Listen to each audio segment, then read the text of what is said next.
May 29th, 2014. It was a day that changed my life and my family's life forever. We became a part of a club that nobody wants to be a part of. My 6-year-old son, Carter, had just been hit by a car in front of my house. He had to be life-flighted to Primary Children's Hospital, and his diagnosis was one that I didn't know much about, but found myself getting more familiar with every single day. He was diagnosed with a severe traumatic brain injury. Research suggests that traumatic brain injury has different life-altering symptoms due to a diagnosis of mild or severe. There are many different causes and reasons why people are diagnosed with a traumatic brain injury and why they visit the hospital yearly with this diagnosis. A mild traumatic brain injury has symptoms that differ from a severe traumatic brain injury. Most of them tend to be short-term and manifest themselves quickly, although can be present throughout the diagnosee's life. A severe traumatic brain injury has long-term symptoms that can manifest themselves throughout an individual's life. In a case of severe traumatic brain injury, physical symptoms may also be present.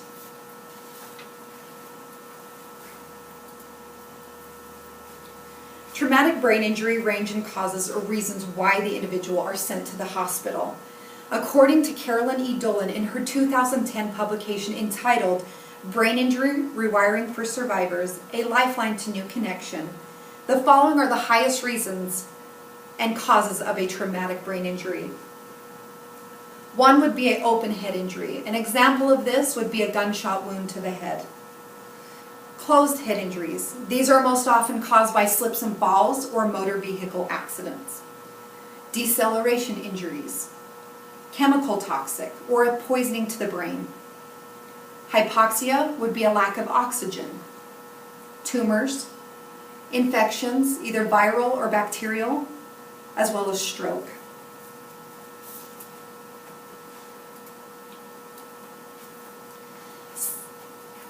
Symptoms of a mild traumatic brain injury, according to Dr. Glenn Johnson, who is a clinical neuropsychologist. He said in his 2010 publication that is titled Traumatic Brain Injury Survival Guide that 1 million people are seen each year in America due to a blow to the head. Of that number, 50,000 to 100,000 have prolonged problems that will affect their ability to work and or affect their daily lives.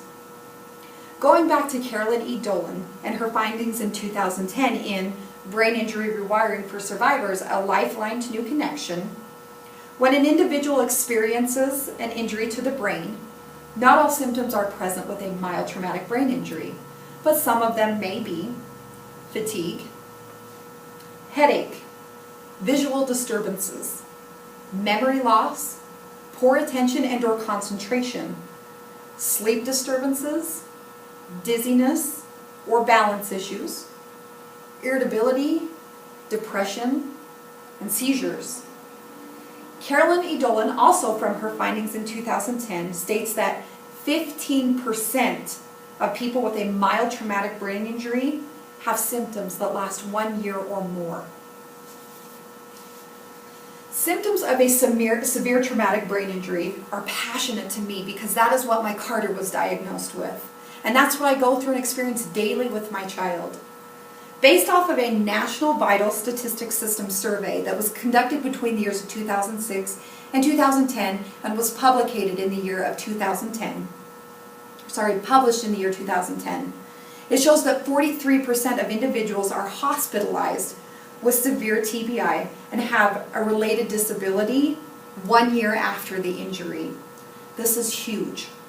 Carolyn E. Dolan gave a list of more substantial symptoms in the case of a severe traumatic brain injury in her 2010 publication of Brain Injury Rewiring for Survivors, A Lifeline to New Connection.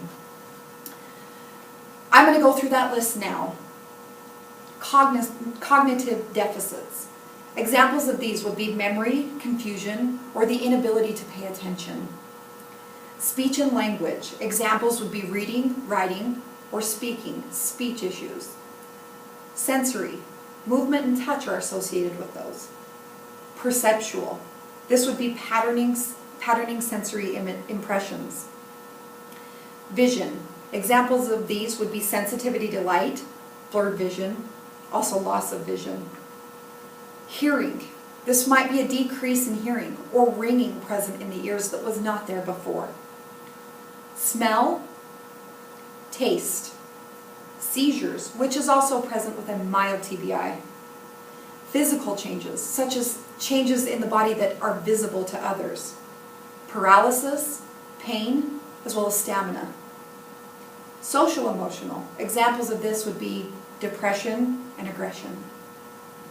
I'm now going to tell you the symptoms that my Carter manifested very quickly after he woke up in the hospital with a diagnosis of traumatic brain injury. One of the things that Carter woke up and manifested was his sensitivity to light. He wanted the lights turned down low. It bothered him to have bright lights. Carter also started being questioned by the specialists that were down there to see the damage and the severity of his traumatic brain injury. He was asked simple things as a 6-year-old, such as his shapes. Keep in mind, Carter was only 1 week out of school from kindergarten and knew all of his shapes. However, the only one he could identify after his injury was a circle. He had lost all other shapes. They had also asked Carter what his birthday was, which is April 21st. However, Carter told them with 100% assurity his birthday was April 9th. That was his sister's birthday. Being 6 years old, it's huge to know your own birthday, let alone somebody else's. And to be 100% sure that that is your birthday and have your actual birthday wiped out from your memory. Carter also very quickly showed us that he had a sensitivity to the atmosphere around him. Things would agitate Carter very easily. If there was too much going on around him, too many people, he was very quickly overstimulated. This was a child that before his traumatic brain injury was very laid back and easygoing. However, all of a sudden was manifesting irritability and agitation in very simple things, such as telling him no, that he did not need a candy bar before dinner. This would then cause a 30-minute discussion and argument, and breaking down into tears as to why Carter did not need that, and his argument as to why he did need that.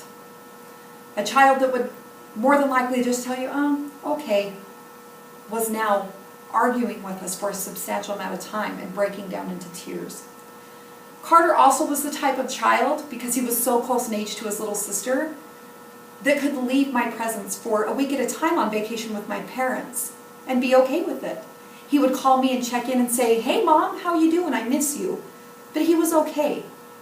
After his accident, as you can see, I couldn't get more than a foot away from Carter.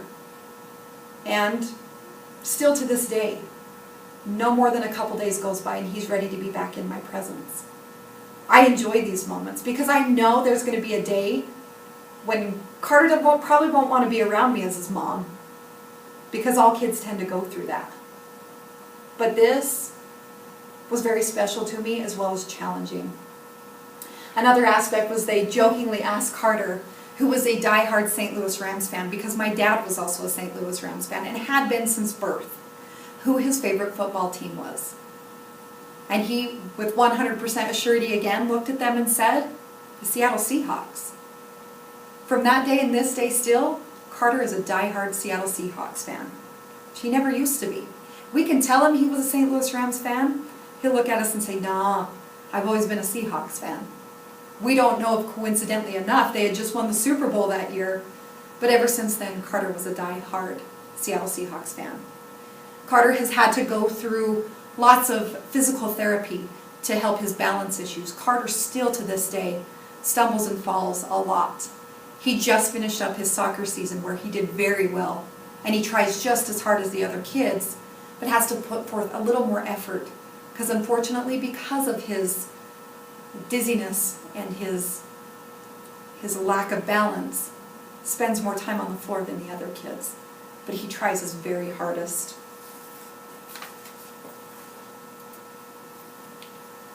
In conclusion, I have explained to you the proven symptoms that are life-altering with both a diagnosis of mild or severe traumatic brain injury.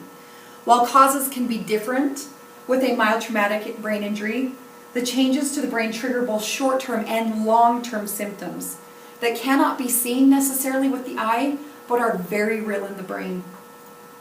A severe traumatic brain injury has more extensive symptoms that can cause physical changes that can be seen. Other problems manifested later on in life can very easily be linked back to the traumatic brain injury itself. Watching a loved one go through a traumatic brain injury is heart-wrenching and it's challenging every single day.